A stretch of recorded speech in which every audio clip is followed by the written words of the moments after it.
os que são da casa de César. Está em Paulo, na carta de Filipenses, capítulo 4, versículo 22. Muito comum ouvirmos observações descabidas de determinados irmãos na crença relativamente aos companheiros chamados a tarefas mais difíceis entre as possibilidades do dinheiro ou do poder. A piedade falsa está sempre disposta a criticar o amigo que, aceitando laborioso encargo público, vai encontrar nele muito mais aborrecimentos que notas de harmonia. A análise desvirtuada tudo repara maliciosamente. Se o irmão é compelido a participar de grandes representações sociais, costuma-se estigmatizá-lo como traidor do Cristo. É necessário despender muita vigilância nesses julgamentos. Nos tempos apostólicos, os cristãos de vida pura eram chamados santos. Paulo de Tarso, humilhado e perseguido em Roma, teve ocasião de conhecer numerosas almas nessas condições e, o que é mais de admirar, conviveu com diversos discípulos de semelhante posição relacionados com a habitação palaciniana de César. Desde recebeu atenções e favores, assistência e carinho. Escrevendo aos Filipenses, faz menção espiritual nesses amigos do Cristo. Não julgue, pois, a teu irmão pela sua fortuna aparente ou pelos seus privilégios políticos. Antes de tudo, lembra-te que havia santos na casa de Nero, e nunca ouvides tão grandiosa lição.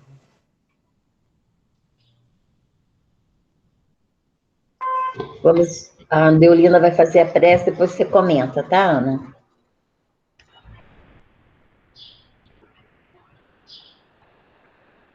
Deus, nosso Pai, Jesus, nosso amigo querido de todas as horas. Aqui nos encontramos, Senhor, reunidos em Teu nome, para o nosso estudo da tarde de hoje do livro Libertação. Te rogamos nessa hora, Senhor, por todas as pessoas que foram citadas por nossos companheiros, para que cada um possa receber de Ti, Senhor, aquele alimento necessário que vai trazer alívio para suas dores, que vai trazer esperança para seus corações. Abençoa, Senhor, a cada um de nós, os nossos bons propósitos, e que a Tua paz, Senhor, possa se estender por todos os lares da nossa terra. Muito obrigada por tudo, Senhor, e ser conosco hoje e sempre. Graças a Deus.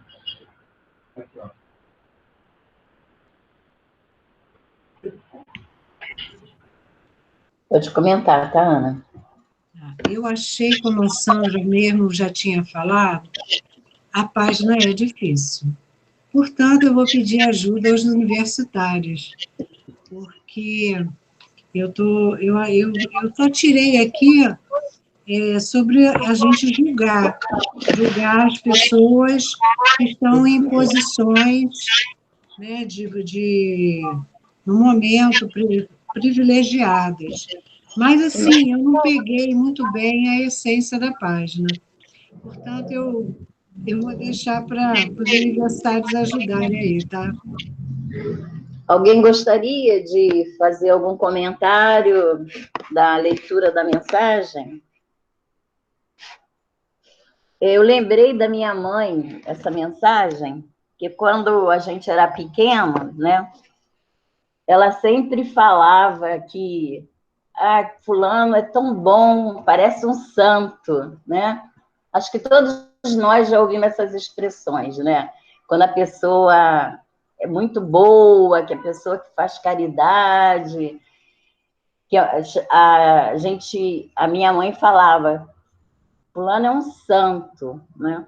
Mas eu não sabia que essa expressão era tão antiga, né? Eu até fui lá olhar, né? seguindo as orientações do nosso amigo Vanderlei, fui lá na Bíblia olhar, né, essa questão aqui, e é um momento em que Paulo fala, né, agradece aos filipenses pela acolhida, né, que ele teve lá na cidade. Alguém gostaria de fazer alguma colocação? Está aberto aí, que essa mensagem é bem rica, né?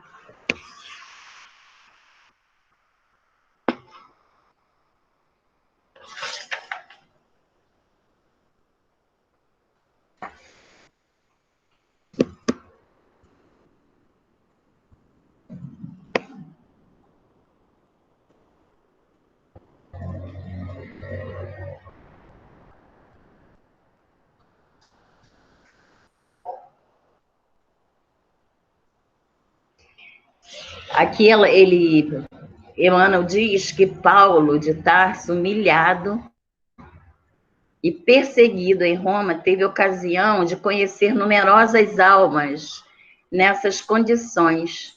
E o que é mais de admirar, conviveu com diversos discípulos de semelhante posição, relacionados com a habitação palaciana de César, né? Deles recebeu atenção e favores, assistência e carinho. Exatamente isso, Ana, né? E a mensagem de manhã também foi um pouco, né, dessa questão das pessoas terem, né, o ouro lá, né? Eu não lembro agora, acho que foi o ouro. Deixa eu ver aqui.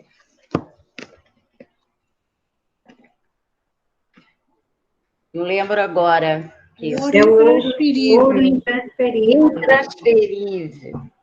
Então, da questão mesmo da pessoa ter condições, né, financeiras, mas dentro dela ter esses valores, né, desenvolvido, né, de fazer o bem.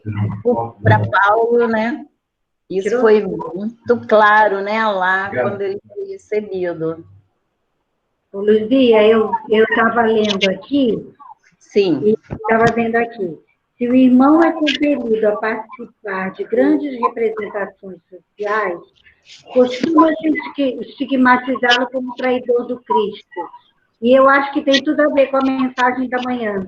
Porque não é porque a pessoa está trabalhando, porque ela aceitou trabalhar, a gente não sabe a dificuldade. Então, eu acho que é através dos atos que essa pessoa tem, das coisas boas que ela traz dentro dela, a gente precisa ser devagar no nosso julgamento do outro, né? Porque você não sabe como é que o outro está lá representando, né, essas coisas. A gente tem que ter cuidado para a gente julgar o outro e ver se realmente ele está fazendo a parte dele, se ele está... Não pode julgar e achar que ele está traindo Cristo logo porque ele aceitou um cargo nessas condições, né? A gente tem que... Porque ele diz aqui que até lá nas casas de César havia santos. Então, havia pessoas boas que trabalhavam através do bem. Mas, às vezes, a maioria é que vencia, porque estavam fazendo muita coisa errada, né, e acabavam sendo vencidos por eles. Então, para a gente apreciar essa lição para nós, né, para a gente não ter um julgamento fácil do outro, né, sem saber qual a consequência daquilo tudo que está falando. É isso aí, exatamente isso também que eu percebi, Emmanuel chamando a atenção da gente para esse julgamento, né, de aparência, que às vezes a pessoa é coração de santo, né, como diz aqui a mensagem, mesmo tendo posses, né, isso é uma condição do espírito, né, para experimentar e aproveitar a reencarnação. Ora estamos numa situação mais ou menos, ora a gente está em situação difícil, né? A nossa vida é assim, né? E são momentos para a gente refletir, né? É isso, tá? Vou passar para o Vanderlei conduzir o estudo.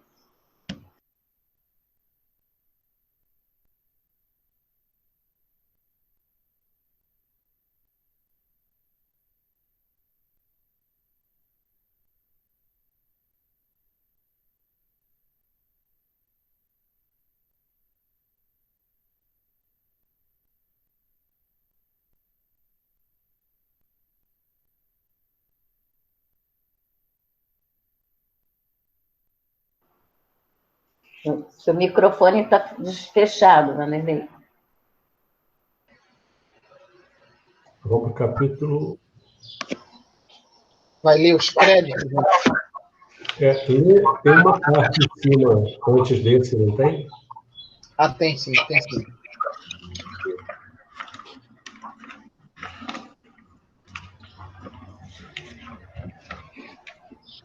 Agora vamos ler os créditos, né?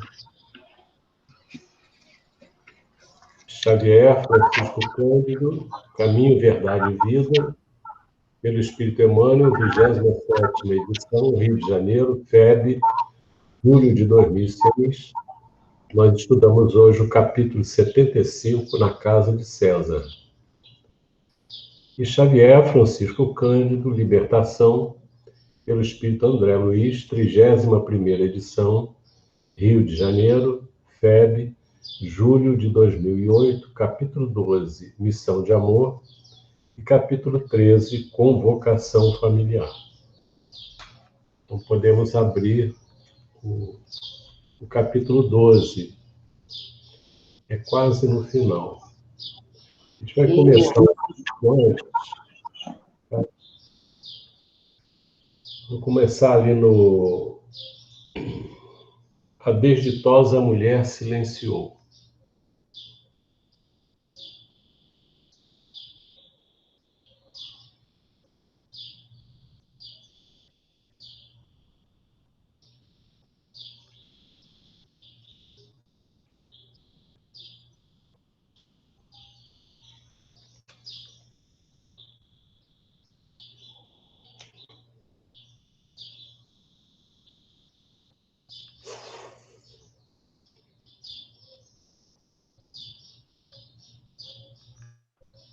Vera? A Vera não está ainda, não. Ah, não. Vanderlei, a Sheila Cardoso, ela pediu para avisar que hoje ela não vai participar, que ela está com a mãe dela, tá bom? Tá legal. Vamos pegar um pouquinho nesse período aqui, a desditosa mulher. Então, estamos acompanhando. Nós vimos ali o quadro da esposa do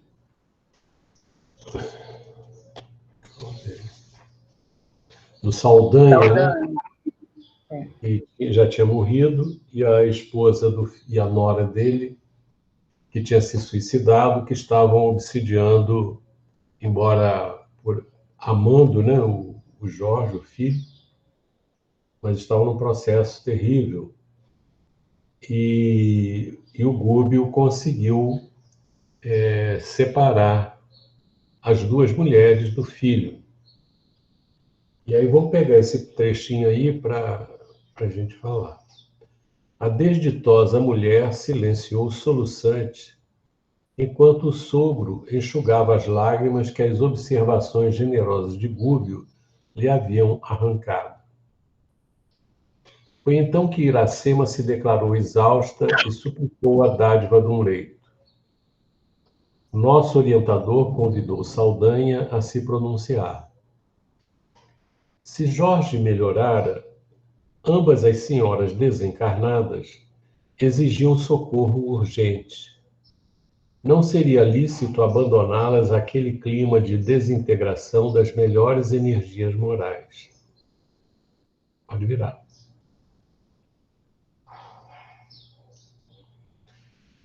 Perfeitamente, concordou o obsessor de Margarida. Margarida é que é o foco de toda a tarefa do Gúbio, do André Luiz e do Eloy, né?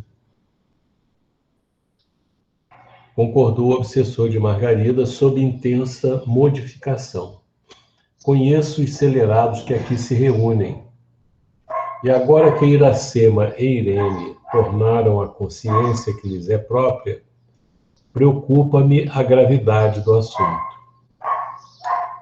E, naturalmente, pelo estado espiritual delas, elas iam acabar sintonizando com facilidade com os espíritos terríveis que estavam por lá, que eram conhecidos do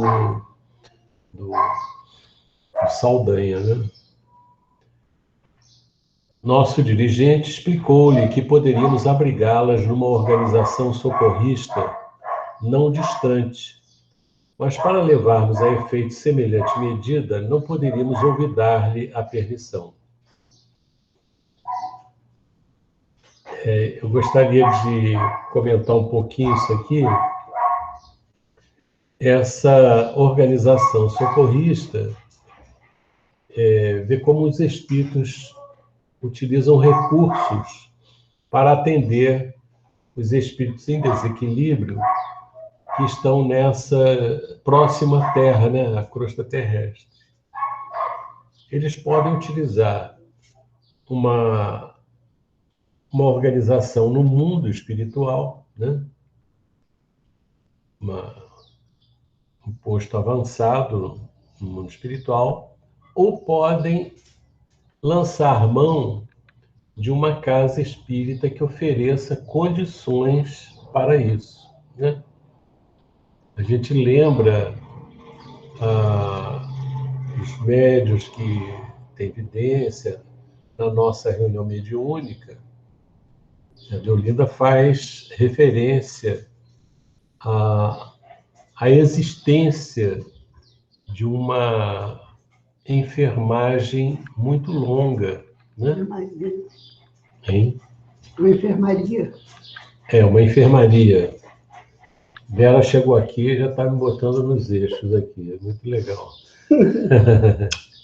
Então, aí a gente vê a responsabilidade que nós temos na condução de uma casa espírita.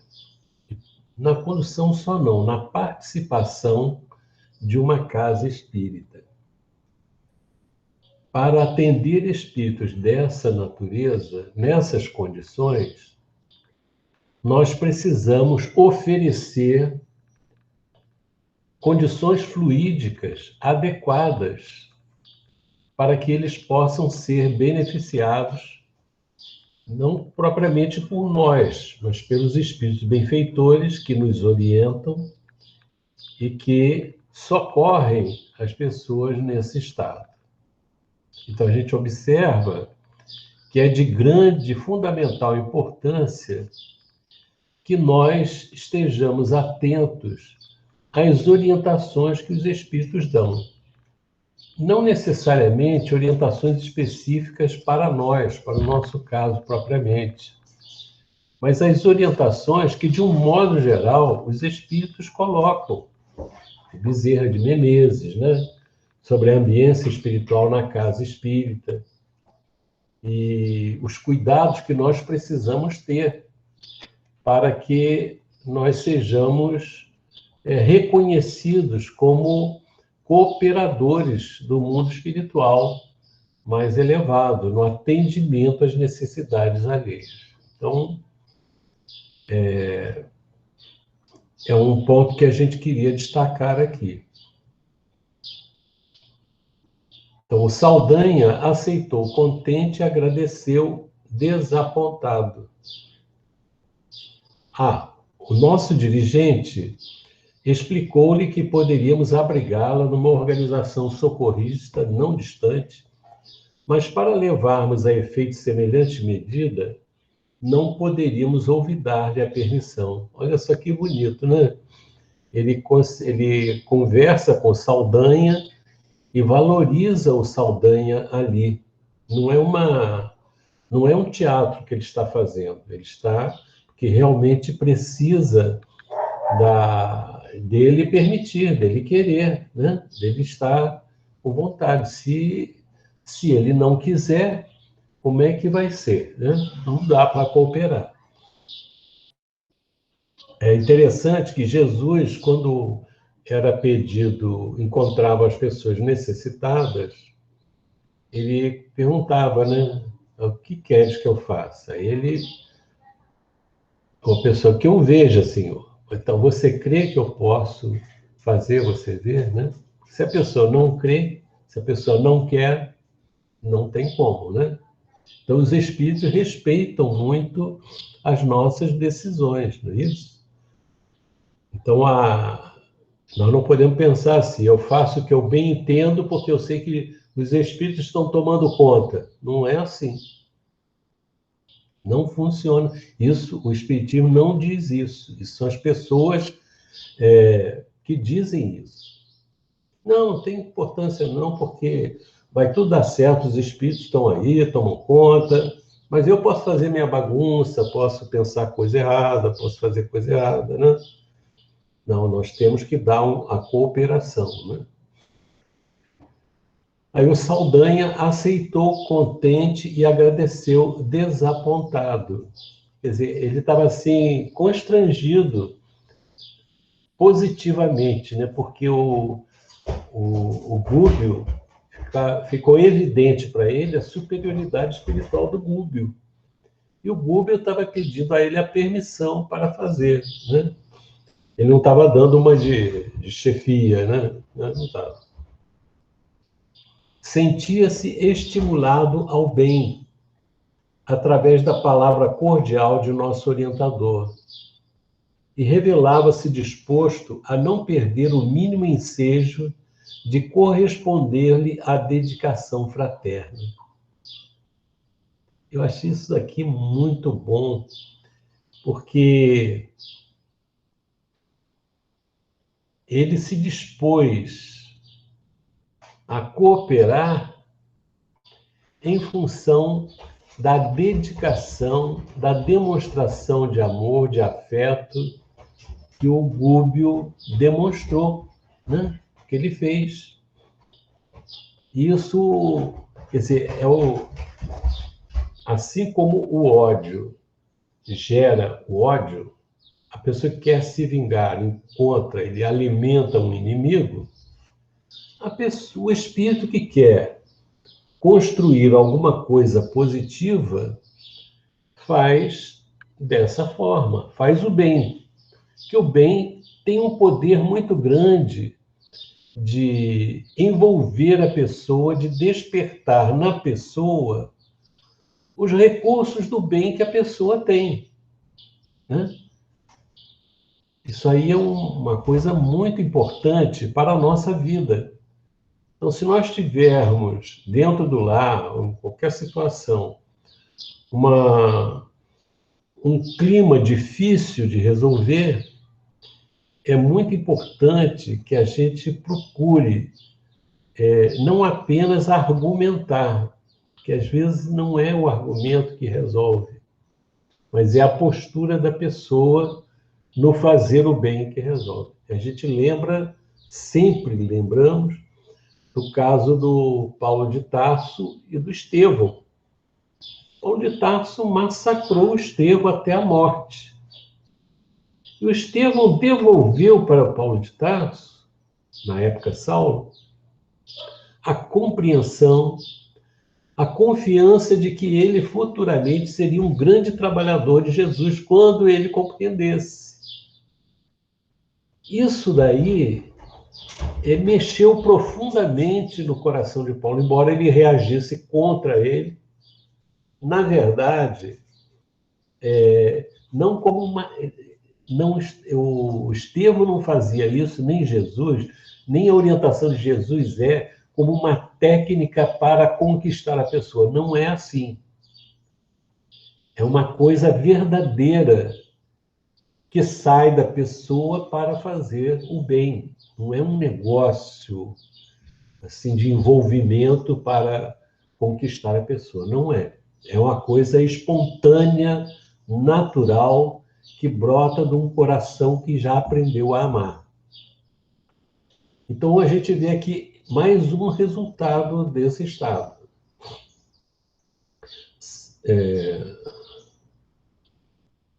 Depois de alguns minutos, ausentávamos-nos do hospício, conduzindo as irmãs enfermas, a mulher e a nora, a recolhimento adequado, onde Gúbio as internou com todo o prestígio de suas virtudes celestes, ante o visível espanto de Saldanha, que não sabia como exprimir-se no reconhecimento a extravasar-lhe da alma. Quer dizer, a pessoa ele ficou profundamente agradecido pelas providências, pelas demonstrações de amor àquelas criaturas que tinham laços profundos com ele. E isso operou uma transformação nele, quer dizer, não foi o outro que transformou, foi um alimento para ele, que ele começou a verificar que dentro dele tinha coisas boas. E olha só, ele amava o filho, ele amava a esposa e ele amava a nora. Mas era um amor que estava sendo conduzido no sentido de prejudicar o outro, quando ele tinha coisas melhores dentro dele para exteriorizar. E o Gúbio, ao fazer isso, desvendou para ele esse sentimento que ele tinha. Você vê que era um homem endurecido, um espírito endurecido, um dos mais duros obsessores do quadro da Margarida, e que naquela demonstração de amor por aqueles que ele ama, ele amava, houve uma transformação, ele chorou, ele se emocionou, né? Então isso é muito importante. E não foram lágrimas vazias, foram sentimentos. Quer dizer, ele viu que o Gúbio conseguiu o que ele, não, com o amor, o que ele não conseguia com a violência. E é isso que Jesus veio trazer à Terra, a nós, né? Todo mundo quer paz, todo mundo quer ser feliz, mas ninguém está disposto a perdoar, né? Ninguém não. Muitos não estão dispostos a perdoar. E isso é uma lição que a gente tem 2000 anos que a gente ainda não aprendeu. Ao retornarmos cabisbaixo e humilhado, é engraçado, né? Humilhado porque, como obsessor, ele não era mais aquele obsessor. Esse humilhado, ele mostrou a sua deficiência para ele mesmo. Ele percebeu a sua pobreza espiritual, mas estava feliz porque estava sendo amparado. Ao retornar cabisbaixo e humilhado, a gente pode até entender esse humilhado como humilde. Quer dizer, ele se humilhou, ele se tornou humilde, reconhecendo o engano dele, o equívoco, e vendo as possibilidades belíssimas que foram apresentadas a ele.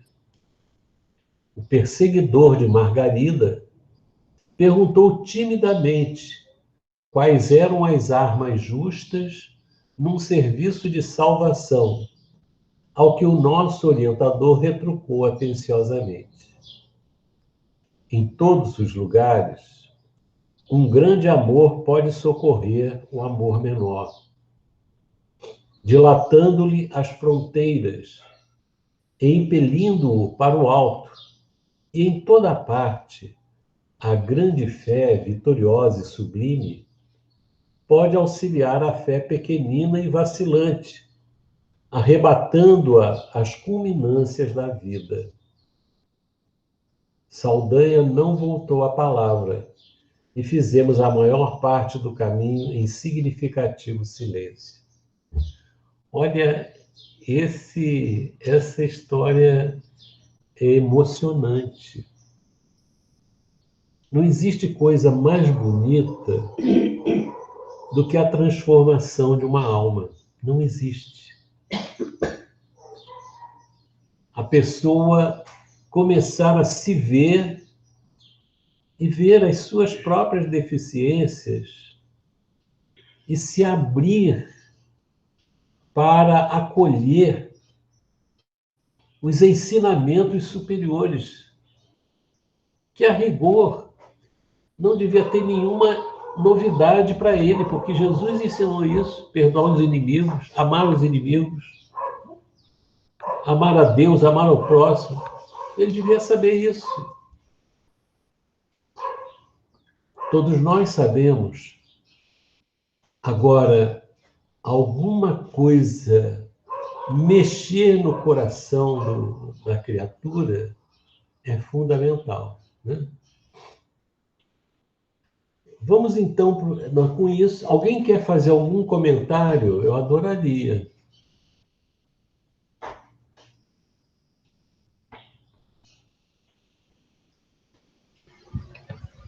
Vanderlei, Gustavo. Eu também gostaria, mas eu não estava aqui, cheguei agora. Eu me lembrei daquela passagem com Alcione no livro Renúncia, em que ela está trabalhando como governanta na casa do pai, o Cirilo, junto à madrasta, que é a Susana.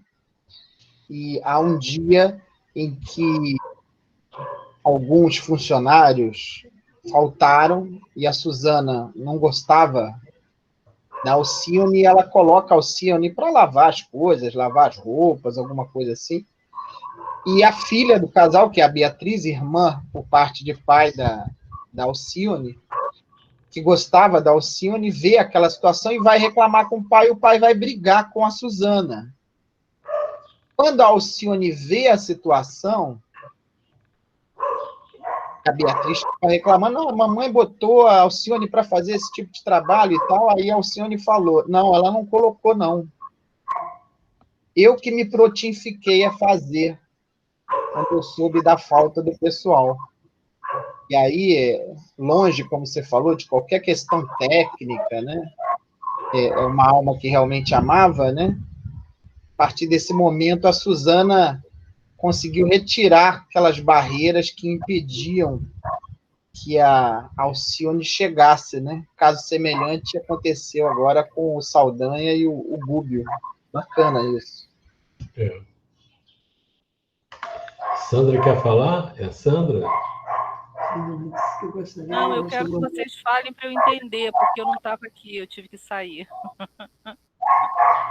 Vanderlei? Oi, pode falar. Então, a parte que mais me chamou a atenção foi a parte que ele perguntou quais são as armas, né? Ou seja, aí lá mais embaixo está falando que é o amor e a fé. Ou seja, todas as armas estão dentro de nós, né? Que é o amor, a fé, o trabalho no bem, e a gente não precisa de arma nenhuma para fazer a maldade, desde que a gente trabalhe com amor para servir as pessoas, né? Para ajudar um ao outro. Eu achei isso muito importante, porque a gente sabe que o amor maior vence todas as barreiras e todas as dificuldades. É isso. Agora você vê o seguinte, né? A perseguição que o Saldanha estava fazendo na obsessão da Margarida para atingir o juiz que julgou mal e colocou na prisão o filho dele e destruiu a família, né? Ele estava fazendo porque ele amava o filho e isso, no entendimento dele, ele amava o filho, não tenho dúvida quanto a isso. Agora, a falta de razão, a falta de análise da situação fez que ele colocasse para fora aquele sentimento destruidor, que é destruir o inimigo. Você vê que até a nora também fala para ele se vingar. Então, todos os três, os quatro, né, se amam, mas é um amor enlouquecido. Quer dizer, ainda não é o amor, né? É um amor que leva a pessoa a querer destruir o outro, não é amor, né?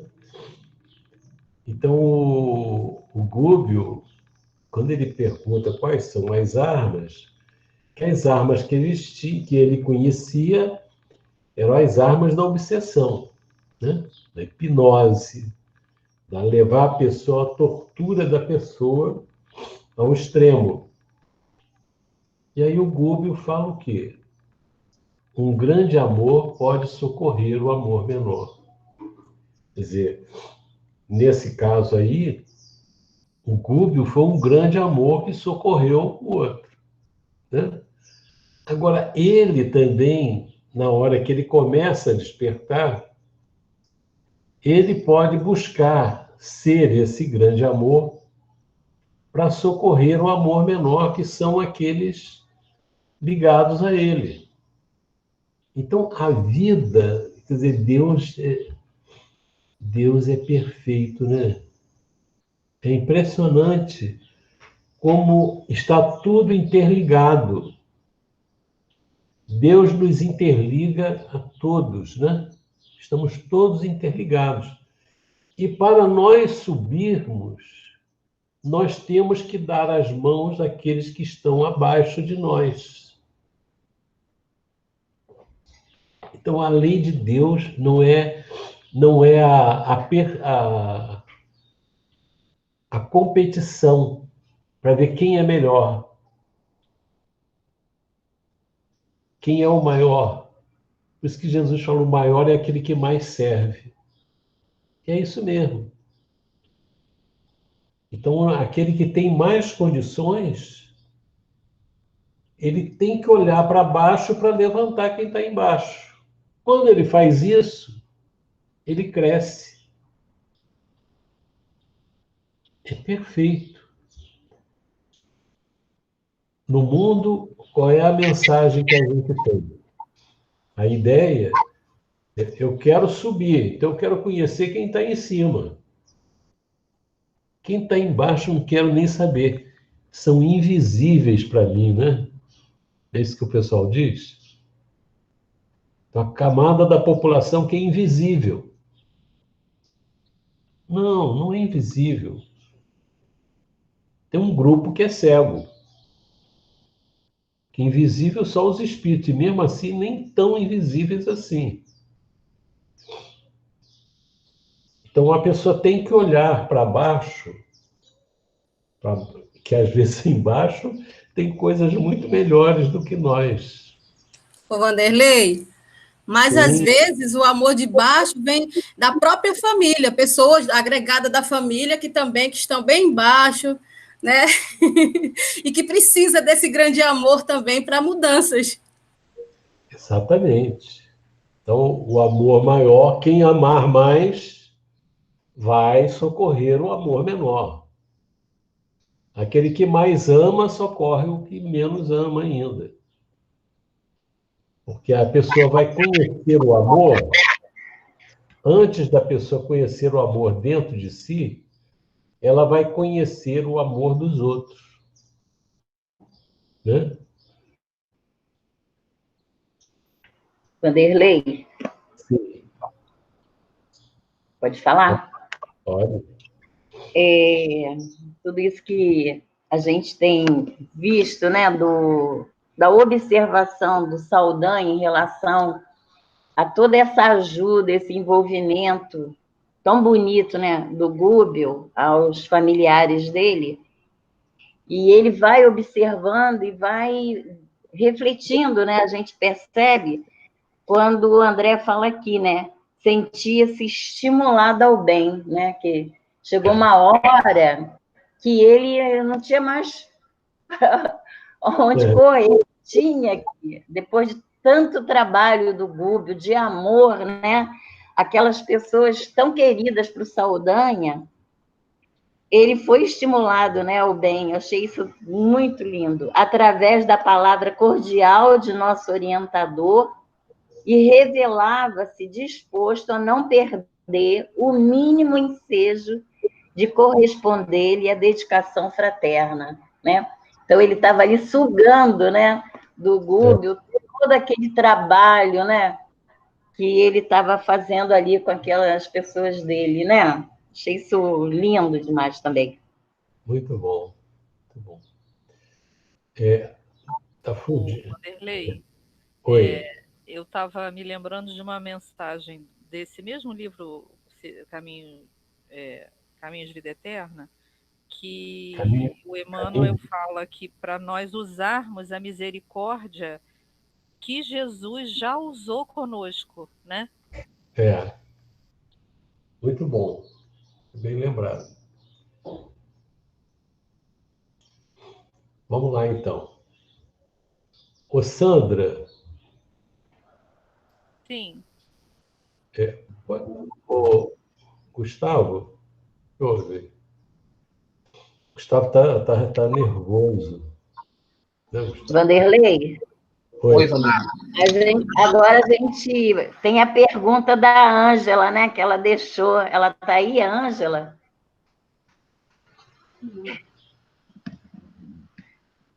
Vamos ver, Gustavo. Bota aí. Vou projetar. Ah, tá. A Ângela não está hoje. Você lembra da pergunta dela? Saiu. O que será que vai acontecer com Saldanha? Ela perguntou, deixou. Aí você falou, a semana que vem a gente vai respondê-la. Saldanha que vai falar, né? O que vai acontecer com ele. É isso mesmo. Ô, Sandra, para você não sair daí, você quer ler para a gente? Eu leio sim. Ah, bom. É Então o vai lá. início do 13, né? Do capítulo 13, né? Convocação familiar. Alcançando a grande residência em que Margarida descansava, antes de nos instalarmos de novo junto à enferma, Gúbio, assistido agora pelo enorme respeito de Saldanha, dirigiu-lhe a palavra, examinando a oportunidade de conversarmos com o juiz e analisar a situação da filhinha de Jorge, ali refugiada. O magistrado residia com os parentes na ala central do vasto edifício de que Gabriel e a esposa usavam pequena dependência. Até então, não lhe havíamos atingido a zona domiciliar. É possível, informou o nosso instrutor, promovermos benéfica reunião, convocando alguns encarnados a possível ajuste. O juiz, certamente, dispõe de alguma peça em que possamos permanecer congregados por alguns minutos. Saldanha concordou por monossílabos, ao modo do aprendiz que se vê na obrigação de aderir indiscriminadamente ao mestre. A noite é propícia, prosseguiu o instrutor prestativo e simples, e atravessamos os primeiros minutos da madrugada. Entramos respeitosos, mas confesso que o sono do magistrado não poderia ser calmo quanto desejaria, em virtude do grande número de entidades sofredoras que lhe batiam às portas internas. Algumas rogavam socorro em altos brados, a maioria reclamava justiça. Dispunhamo-nos a visitar os aposentos particulares do dono da casa, quando um rapaz encarnado nos surge à frente, cauteloso, deslocando-se a caminho do pavimento inferior. Dá uma Saldanha... paradinha aí. Dá uma paradinha aí. Vai entrar um outro caso aí. O que você destaca aí, Sandra?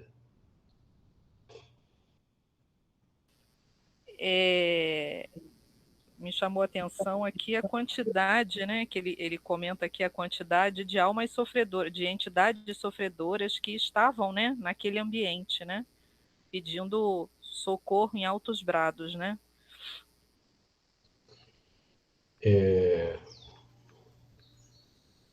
O que eles chegaram lá na residência do juiz, né? Onde está a Margarida. Sim. Margarida casada com o Gabriel. Qual outro personagem que está aí? É a filha do Jorge. A filhinha do Jorge, né? Quem é Jorge? Jorge é o Jorge é o filho do Saldanha. Saldanha. Ele foi condenado por um crime e o juiz acolheu a filha dele. Isso mesmo. Dele. Ela está lá com ele. Então, são esses personagens que a gente está vendo aí. Vai entrar um outro personagem aqui, mas o que o Gúbio quer fazer?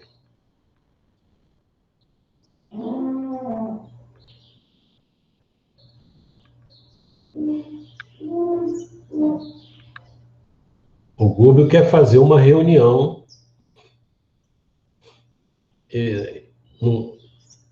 desdobrando quem está encarnado, né? Para fazer uma reunião para conversar, debater algumas coisas.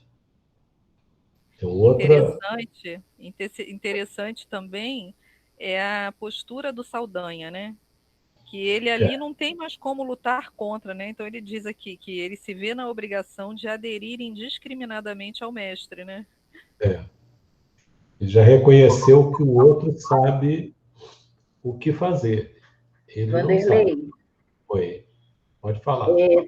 Eu também, aqui nesse início, eu fiquei pensando, né, do carinho, né, do Gúbio com toda essa situação, né? Ele não parou ali, né? Quer continuar ajudando aí a resolver esses problemas. Isso ali é o quê? Ele puxa um fio e esse fio vai longe, né? Resolve aqui, mexe ali, a coisa não acabou aí, a coisa é complexa. Agora a gente viu que eles estão, o Saldanha está no processo de obsessão da Margarida, porque a Margarida é filha do juiz que condenou o filho dele, o Jorge, né? E o Saldanha está sendo usado porque tinha esse objetivo pelo Gregório, que tem interesse apenas na Margarida. Então, os objetivos se conjugam e um faz um trabalho para o outro.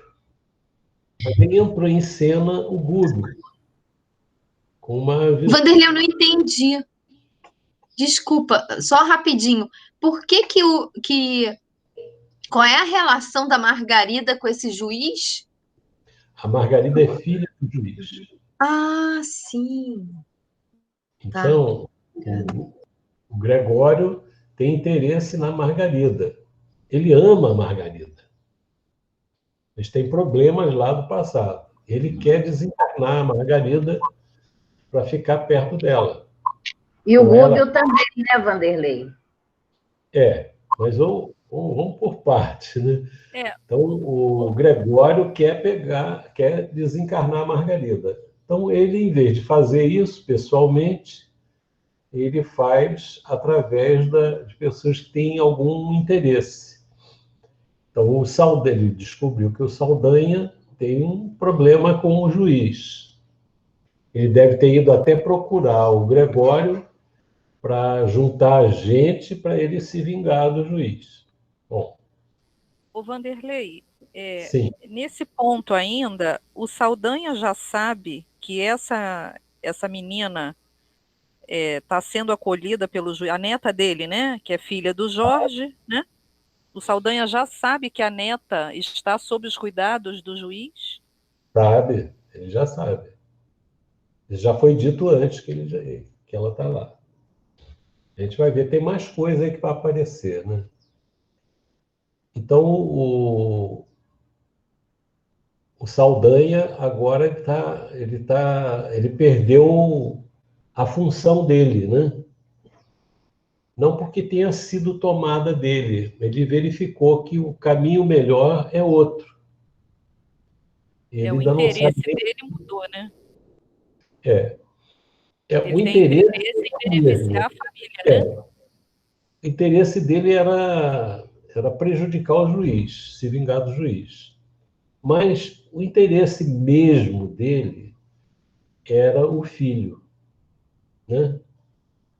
Era libertar o filho. Então, ele está vendo que o Gúbio ele não tem noção ainda do que está acontecendo direito, né? Mas o Gúbio tomou a liderança e ele confia nele, porque ele já fez muita coisa por ele.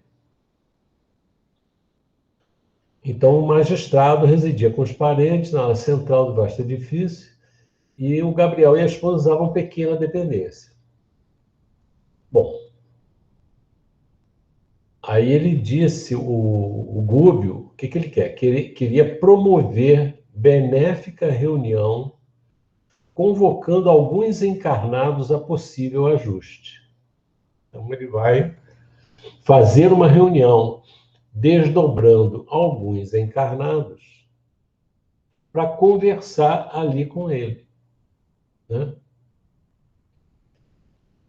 E ele vai escolher um local lá, que o juiz deve ter um local para eles possam conversar por alguns minutos. E lá tem os outros obsessores lá trabalhando, né? Eles não vão participar disso, é só o Gúbio, André Luiz, Eloy, o Saldanha e as pessoas que ele vai escolher ali, de encarnados. Ele diz que a noite é propícia. Aí ele diz que o sono do magistrado, André Luiz falando, né, não poderia ser tão calmo quanto desejaria. Quer dizer, o cara estava atormentado, né? Em virtude do grande número de entidades sofredoras que lhe batiam as portas internas. Algumas rogavam socorro em altos brados, a maioria reclamava justiça. Não necessariamente esses espíritos estão ligados ao processo de obsessão da Margarida. Eles têm problemas com o juiz, né? Que estavam reclamando. O camarada não conseguia dormir direito, né? Vanderlei, Oi. eu sou Regina.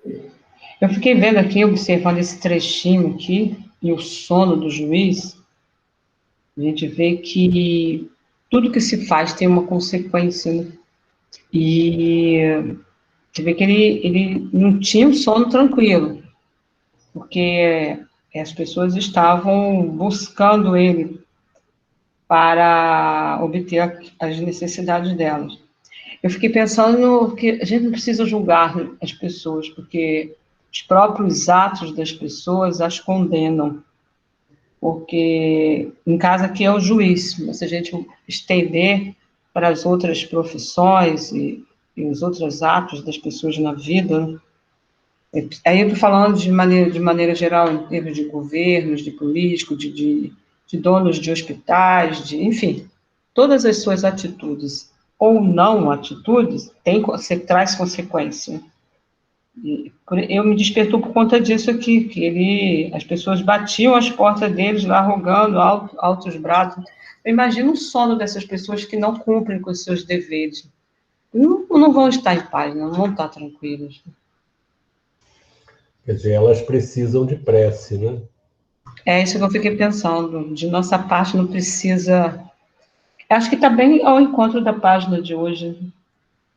Acho que cabe a gente orar por eles, porque já deixam que os outros que ainda não têm esse conhecimento, eles já vão criticá-los e vão fazer eles sofrer. A gente tem que ter um cuidado, né?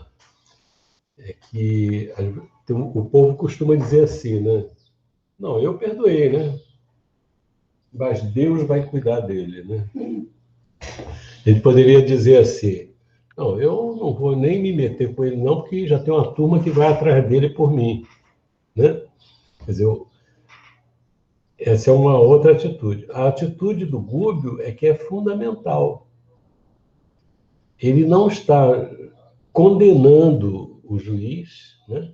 Ele vai trabalhar, ele vai tirar o juiz lá para quê? Para reclamar? Ele vai ajudar o juiz, né? Esse é o objetivo dele. Ele ajudou o Jorge, ajudou a esposa do Jorge, ajudou a mãe do Jorge, ajudou o Saldanha. Agora ele vai entrar numa outra ponto, que é o juiz. Não só o juiz, né? Está tudo tudo enredado ali, né? O que a gente vê também, Wanderlei, é a questão da obsessão.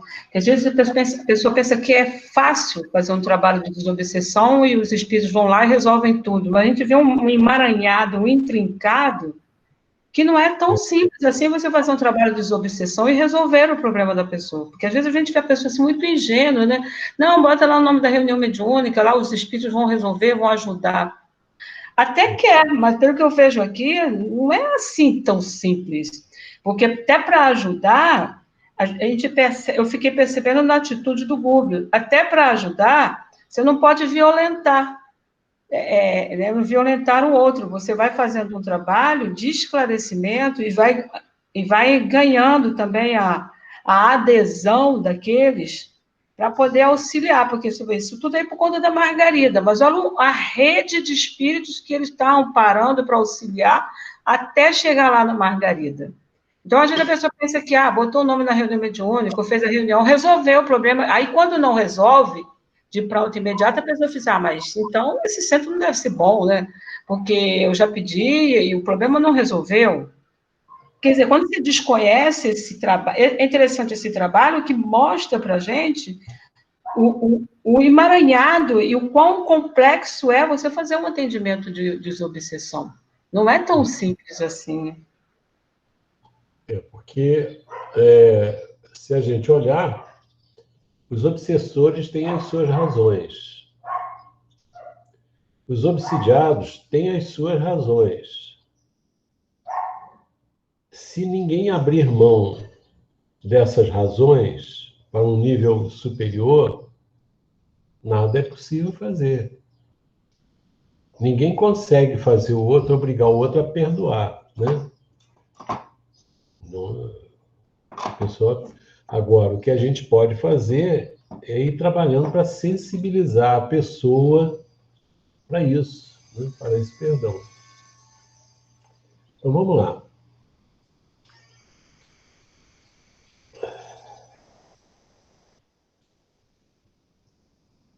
Vamos pegar agora, deixa eu ver aqui. Salete, lê para a gente aí essa sequência agora. Dispunhamos... Vou ler. Wanderlei, só quero te perguntar uma coisa. Esse juiz aí, muitos apareciam lá gritando por favores e a maioria por justiça.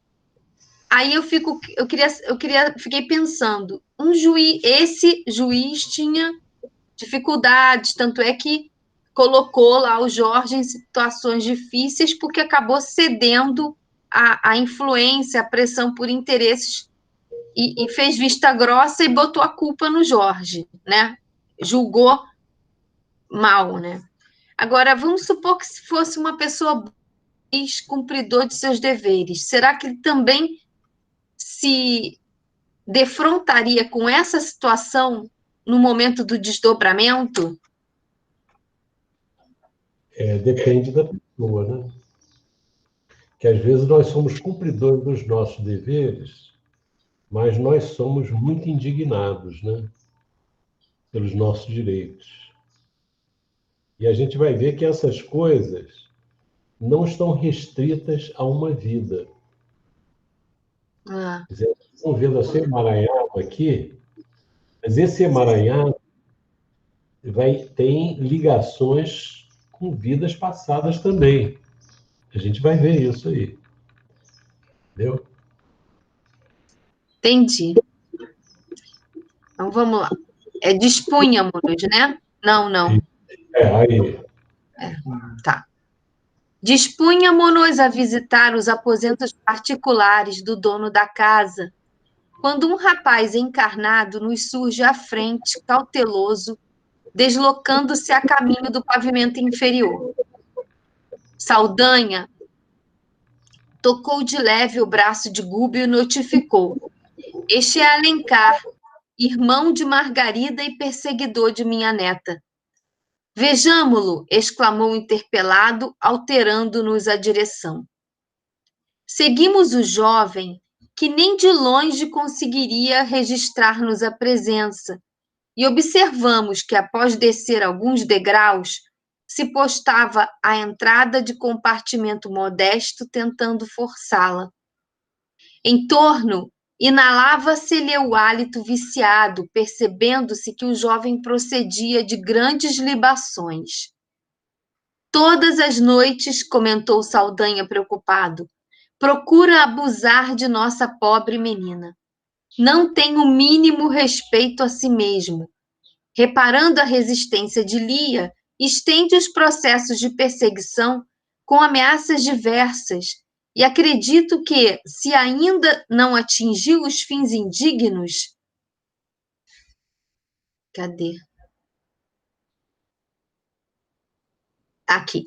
Para os quais se ainda não atingiu os fins indignos para os quais se orienta, é porque permaneço a postos, agindo na defesa com a brutalidade que me é característica. Notamos admirados o tom de humildade que transparecia das palavras do vigoroso verdugo.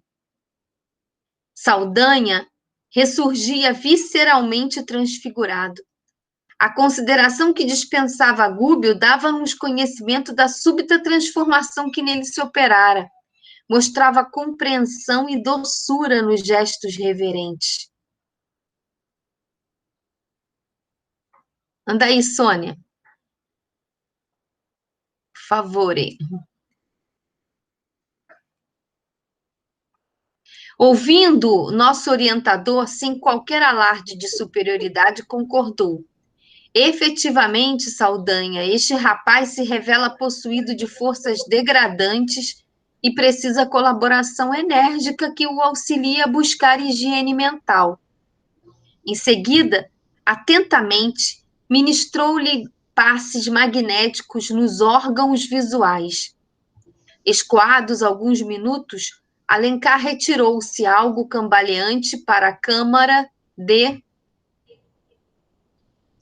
dormir, de pálpebras semicerradas, acreditando Saldanha que alguma enfermidade inofensiva por alguns dias, a partir daquela hora, o ajudaria a meditar nos deveres do homem de bem.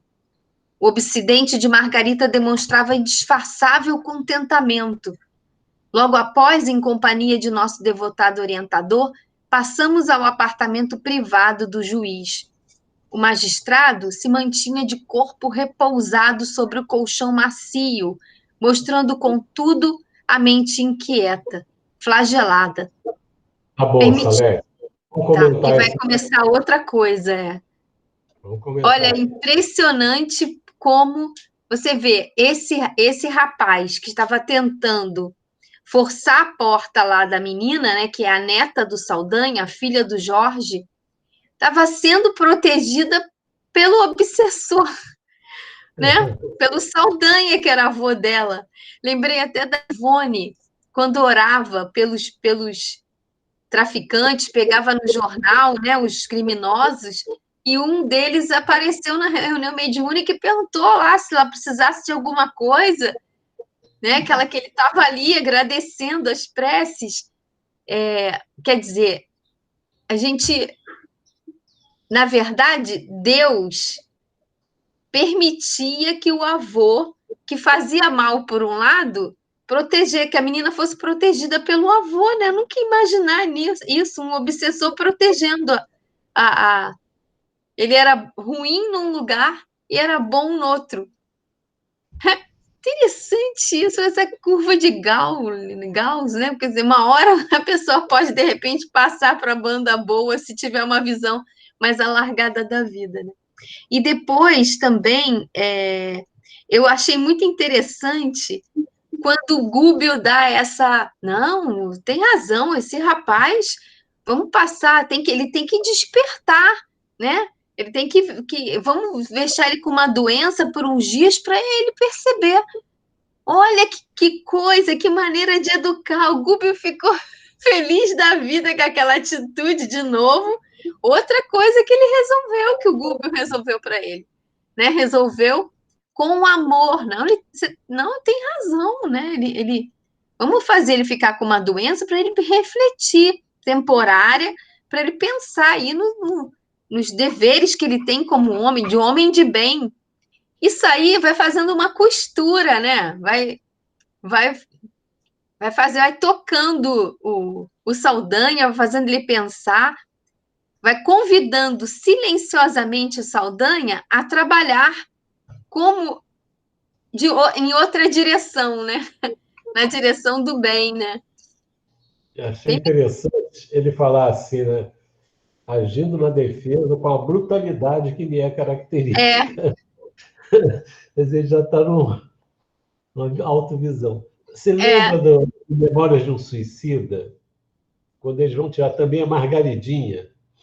Eles vão querer tirar a Margaridinha lá do bar, sei lá o que era aquilo, né? Os homens assediando, né? Numa zona de prostituição, né? No momento lá. Aí os espíritos que estão mais elevados chegam para o outro, né?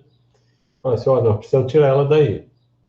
Aquele outro que eles estão usando era um obsessor que tinha se recuperado e estava a serviço deles. E ele tinha uma técnica de movimentar os fluidos muito boa. Ele era especialista nisso lá no grupo de obsessores que ele veio, né? Ele deu uns passes na moça, a moça apagou, parecia morta, né? Aí saiu todo mundo correndo, chamaram a ambulância e coisa e tal, tiraram ela de lá. Então você vê, às vezes a pessoa tem uma condição... o Saldanha, por exemplo, que está com todas essas características, aqueles outros que estão lá atuando, quando eles se aperfeiçoarem, quando eles redirecionarem, eles vão poder trabalhar em condições, em coisas melhores. Quer dizer, aquilo ali não fica perdido, né?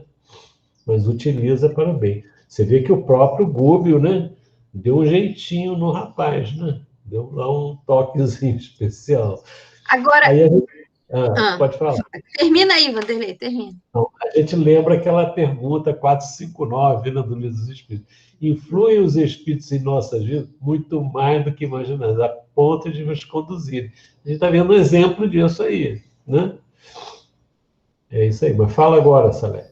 Não, eu lembrei também daquela história do Divaldo, que eu nunca sei, eu penso que é do Máscara de Ferro, sei lá. Aquele espírito que ele, no dia, chega uma criança lá na porta da Mansão do Caminho e ele próprio vai receber a criança e põe talquinho e limpa e faz aquilo tudo.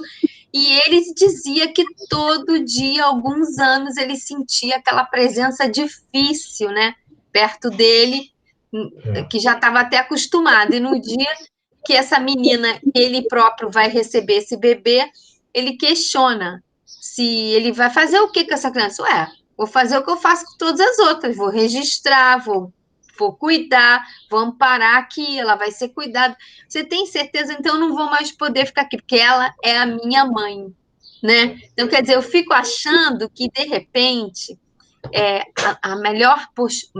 fico achando de repente, não, eu tenho certeza que isso, mas a gente vê acontecer que em todas as situações da nossa vida, às vezes quando a gente pensa assim, meu Deus, não tem solução, meu Deus, é impossível, ainda assim a gente tem que procurar com todas as nossas forças aprender a amar. Até as pessoas que nos fazem mal, até a gente precisa aprender a amar, porque essa insistência, essa perseverança em desenvolver esse sentimento que nós ainda não temos, né? Mas que a gente pode ter, porque é da nossa natureza, está dentro da gente, isso em algum momento vai reverter alguma situação dessa, porque é a melhor conduta, né? A melhor forma, que às vezes aquela sua reação de amor vai desfazer alguma trama, se você está acostumado a amar, um dia você vai tratar bem e amar alguém que o teu algoz também ama, né? Agora, eu vejo que isso aí seria mais um efeito secundário. É válido, mas o efeito maior é a conquista que a pessoa faz dentro de si. Quer dizer, quando a gente consegue desenvolver a capacidade de renúncia, isso já é um grande benefício. Como você vê a Alcione, desenvolver a capacidade de renúncia, ela não precisava, por exemplo, que a Suzana ficasse de bem com ela. Ela estava bem lá no mundo espiritual, né? Mas essa capacidade de renúncia traz uma felicidade para o espírito e que o torna, vamos dizer assim, imune às ações do mal. Não que a pessoa não vá sofrer, não vá ser ferida, mas imune. Porque o grande problema do mal não é o que os outros fazem com a gente, é o que está dentro da gente, que quando os outros fazem, ele brota, vem para fora. Quer dizer, o nosso problema nesse ano que a gente está vivendo não é a pandemia. A pandemia nos limitou, fez um monte de coisa. Esse não é o problema. O problema é o que está dentro do nosso coração, como a gente reage, como a gente faz. Quer dizer, a pandemia, ela explora, ela bota para fora do coração da gente o que está lá dentro, que às vezes nem a gente sabia que estava. Mas quando a pessoa aprende a aceitar, a fazer o que deve ser feito, né, perante Deus, isso daí é uma conquista. Agora, os outros vão poder, por exemplo, Jesus amou profundamente, mas isso não significou que os fariseus passaram a compreendê-lo, nem o Pilatos, nem o Emmanuel. Não. Então, não importa. O que a pessoa conquista é dela, é o tesouro dela, né? No caso de Jesus, ele já não precisava conquistar nada, já tinha conquistado tudo. Agora, eu acho que isso é interessante, mas isso aí está certo também. Ele fala assim, eu não posso mais perseguir quem acolheu a minha mãe, né? Você vê como é que o amor é importante.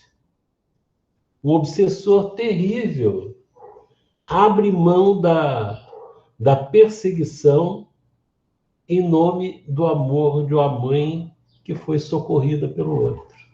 Muito legal isso, né? Diga aí, Sandra. Foi Sandra que falou? Alguém falou. Quem? Lucidalva. Isso. Eu queria saber, isso tudo aqui da transformação do Saldanha, com esse gesto de doçura e compreensão, já responde a pergunta da menina lá, né? Ficou no ar? É verdade. Você está esperta, hein, Lucidalva? É isso mesmo. Essa pandemia deixou Lucidalva mais esperta ainda. Ela é muito esperta. Mas vamos lá. Então, tem mais alguma coisa aí, Salete? Acho que não. Acho que esse pedacinho aí, eu destaquei essa questão, a reação dele, a assistência de grupo com o rapaz e ele ter sido, ele amparar a neta, né? Isso. Então, vamos seguir aqui. Eu tinha um ponto aqui a destacar que a mim me chamou a atenção, que é a questão da doença que o rapaz teve. Ele teve um problema na vista, né? O Gúbio fez com que ele tivesse um problema na visão. E o Saldanha, depois ele diz, aqui que ele diz, né, que por alguns dias, a partir daquela hora, o ajudaria a meditar nos deveres do homem de bem. Eu fiquei pensando, acho que foi o Saldanha que falou, né, isso aqui. Lê aí, procura achar o que você está falando. Oi? Oi, Evandro? Acha aí o texto. O texto que está aqui, ó. Ouvindo o nosso orientador, sem qualquer alarde de superioridade, concordou. Efetivamente, Saldanha, este rapaz... não, isso aqui está falando é o Gúbio, né? Efetivamente, Saldanha, este rapaz se revela possuído de forças degradantes e precisa colaboração enérgica que o auxilie a buscar higiene mental. Em seguida, atentamente ministrou-lhe passes magnéticos nos órgãos visuais.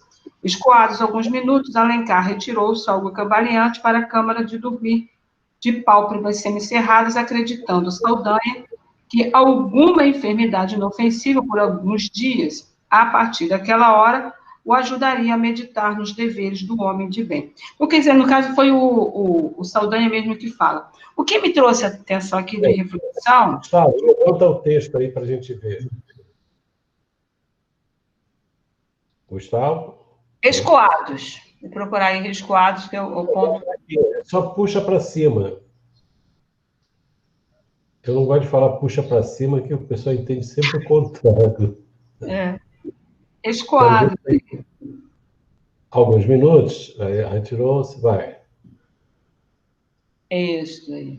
Escoados alguns minutos, Alencar retirou-se algo cambaleante para a câmara de dormir, de pálpebras semicerradas, acreditando Saldanha que alguma enfermidade inofensiva por alguns dias, a partir daquela hora, o ajudaria a meditar nos deveres do homem de bem. O que me trouxe aqui a reflexão é a enfermidade que aconteceu em Alencar. E o objetivo da enfermidade era meditar nos deveres do homem de bem. O que às vezes a gente pensa que é um mal, é um bem. Então, quando ele fica doente aqui, com certeza o Alencar deve estar dizendo assim, eu estou doente, estou com isso, estou com aquilo, estou com um problema sério, não sei o quê. Mas o objetivo da doença aqui era levá-lo a refletir. E eu fico pensando também na nossa vida, de repente chega uma doença que surge, o objetivo é levar a gente a refletir e meditar, e crescer com isto. Isso é que me chamou a atenção, a questão da doença que surge como um benefício. Aos nossos olhos, a gente pode achar que aquilo é ruim, a doença chegou, é uma coisa ruim que está te acontecendo, blasfema contra a doença, etc. e tal. Mas, no caso aqui, a doença ela vem como uma forma de fazê-lo refletir e meditar. Achei interessante a questão da doença aí nesse ponto. Agora, interessante também, quer dizer, o Saldanha agora já está vendo que o rapaz precisa meditar nos deveres do homem de bem. Mais à frente, ele vai ver também que ele também precisa meditar, né? Ele já deve estar meditando nisso, né? No que ele está fazendo, que ele, assim como o rapaz estava fazendo com a neta dele, com outros objetivos, ele está prejudicando a outra, né? A Margarida, né? Mas vamos lá. Isso foi o que me surpreendeu aí, o Vanderlei, a mudança do pensamento do Saldanha. Quer dizer, ele já está pensando que o outro precisa, né? Ele não está desejando o mal para o outro, ele está querendo que o outro repense a sua postura e se melhore, né? Achei, assim, muito interessante essa transformação do pensamento dele, né? Não transformar o outro pela maldade, mas sim por ele mesmo raciocinando sobre os atos, né? Vanderlei. Pode falar. Oi. É isso que a Sandra está colocando, né? Porque aqui no início, né, quando ele fala para o Gúbio quem é o Alencar, ele fala, né, que é irmão de Margarida, perseguidor da minha neta. Quer dizer, era mais um sofrimento que ele vivenciava, né? Essa questão desse rapaz estar perseguindo a menina, né? Isso era toda noite. Quer dizer, mas ele não tinha... antes, ele não pensava que ele estava perseguindo a irmã dele, né? Isso. É sempre mais fácil a gente enxergar o outro, né? Exatamente. E aí essa mudança, né, que a Sandra colocou também. Agora a gente vê o seguinte, como é que ele protegia a neta dele? Na brutalidade com o rapaz. Ele devia dar uns trancos nele que sai de perto, né? O rapaz devia até se assustar com ele se visse, né? Já ele viu a ação do Gúbio, uma ação sutil, botou ele com um probleminha nos olhos, uma doença inofensiva, ele não adoeceu o rapaz. Um probleminha só para ele ir para a cama e ficar pensando, né? É diferente a postura do Gúbio, A dele, se pudesse, arrancava o olho do rapaz, né? Mas é assim mesmo, né? Vamos...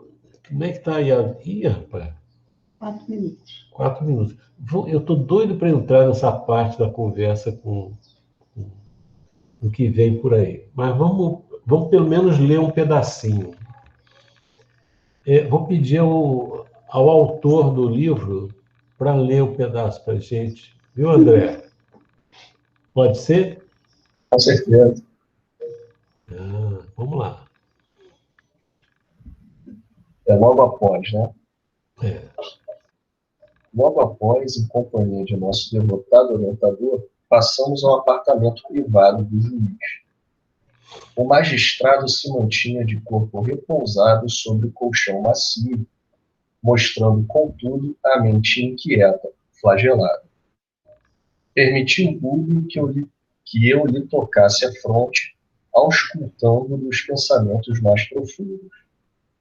Naquela hora avançada da noite, o encanecido cavalheiro meditava. Onde estariam centralizados os supremos interesses da vida?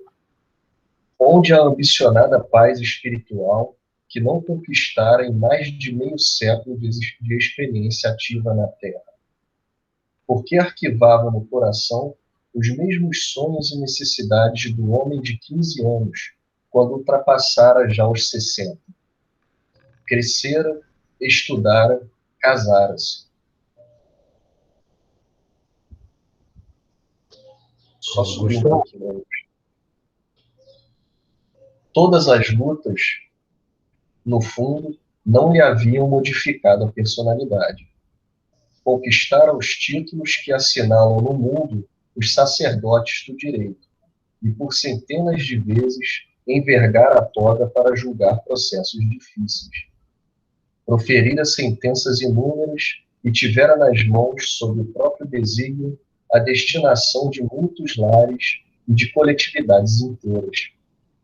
Receberam homenagens de pobres e ricos, grandes e pequenos, no transcurso da viagem pelo encapelado mar da experiência terrestre, em face da posição que desfrutava no ataviado barco do tribunal. Respondera a milhares de consultas em casos de harmonia social, mas, na vida íntima, singular deserto lhe povoava a alma toda. Sentia sede de fraternidade com os homens. Todavia, a posse do ouro e a eminência na atividade pública impunham-lhe grandes obstáculos para ler a verdade na máscara dos semelhantes. Experimentava a intraduzível fome de Deus. No entanto, os dogmas das religiões sectárias e as discórdias entre elas afastavam o espírito de qualquer acordo com a fé atuante no mundo. Por outro lado, a ciência comum, negativista e impenitente, ressecara-lhe o coração. Toda a existência se resumiria a simples fenômenos mecânicos dentro da natureza? Adotada essa hipótese, toda a vida humana seria tão importante como a bolha d'água a desfazer-se ao vento. Sentia-se dilacerado, oprimido, exausto. Ele que esclarecera a muitos quanto às mais elevadas normas de conduta pessoal, como elucidaria agora a si mesmo? Defrontado pelos primeiros sintomas da velhice do corpo de carne, reagia magoado contra a extinção gradual das energias orgânicas. Porque as rugas do rosto, o alvejar dos cabelos, o enfraquecimento da visão e o empobrecimento do celeiro vital, se a mocidade lhe vibrava na mente ansiosa por renovação? Seria a morte simplesmente a noite sem alvorada?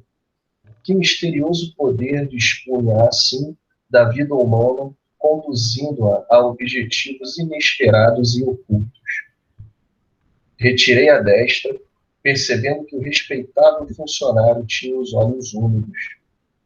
Aproximou-se Gúbio e colocou-lhe as mãos sobre a fronte, comunicando-nos que prepará-lo-ia para a conversação próxima, dirigindo-lhe a intuição para as reminiscências do processo que Jorge fora implicado. Tá bom. Vamos parar aí, vamos ver o quadro do juiz. Em resumo, a gente percebe um homem tomado pelas coisas do mundo, né? E começando a refletir sobre tudo isso com chegada da velhice. Ele percebendo que tudo aquilo que ele tinha, aquele poder, aquela posição social, o dinheiro, o prestígio, não tinha trazido a ele paz, não tinha trazido a ele a felicidade, o contentamento de uma boa vida. Então ele já começava a refletir sobre isso,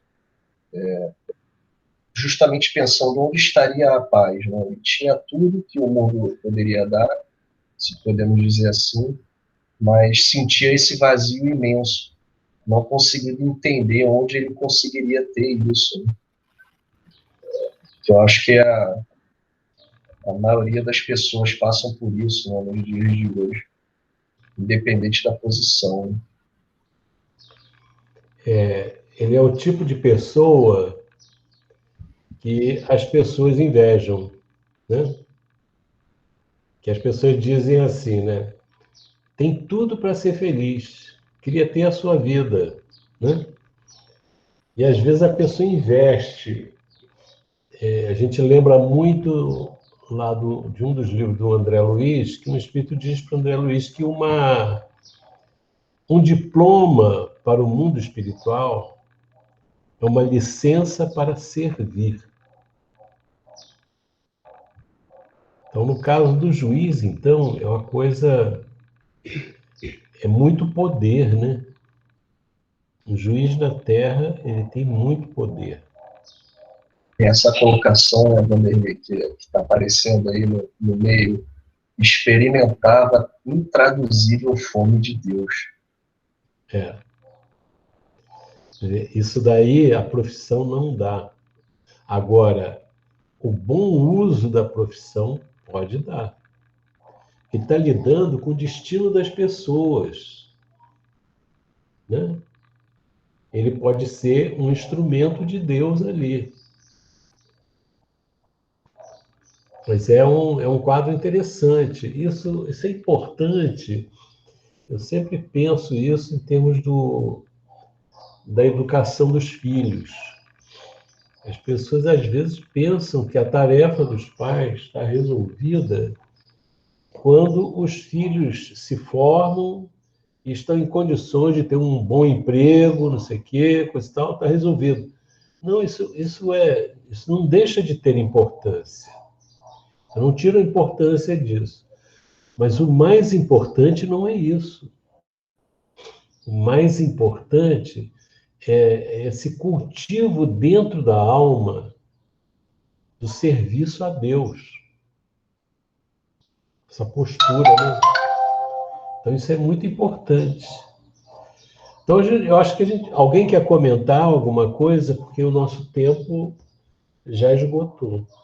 Eu só queria lembrar que esse pedacinho aí, que ele falando que tem sede de Deus, e essas. É muito parecido da conversa lá de Jesus com a mulher na Samaria. É isso mesmo. Ou seja, a questão humana é antiga, né? E muitos naquela época resolveram essa fome, essa sede.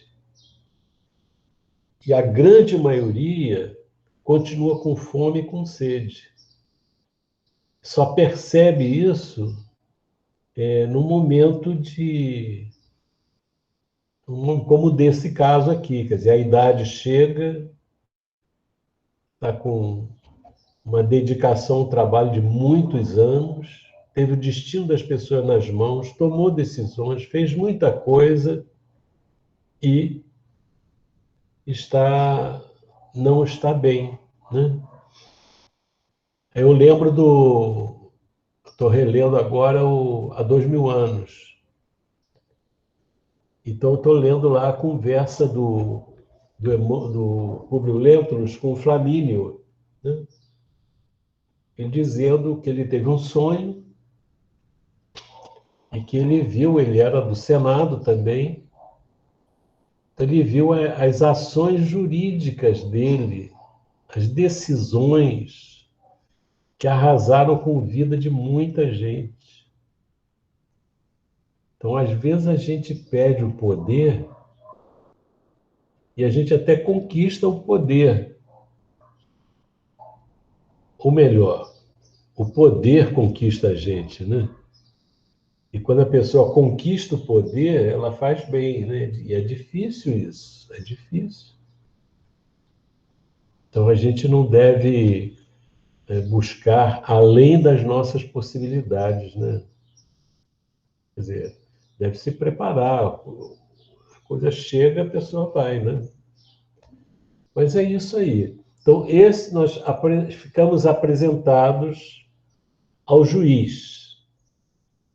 Um homem rico, poderoso, deitado numa cama macia, mas sem paz. Vanderlei, estava pensando aqui que a nossa consciência pode dormitar, né? Mas ela não fica inerte, né? Essa inquietação dele, né? Parte lá da consciência, do íntimo, né? De saber que está faltando alguma coisa, né? Eu acho que ele é um quadro de uma pessoa com bons propósitos no início. Não é uma pessoa, assim, abertamente desonesta, é o que me passa. Porque senão ele não estaria preocupado. Com certeza. Porque tem um pessoal que anestesia a consciência. A consciência nem fala mais. Porque a pessoa fica de um tal jeito endurecida que ela se convence de que é assim mesmo. Né? Você vê que ele é um homem que está refletindo. Né?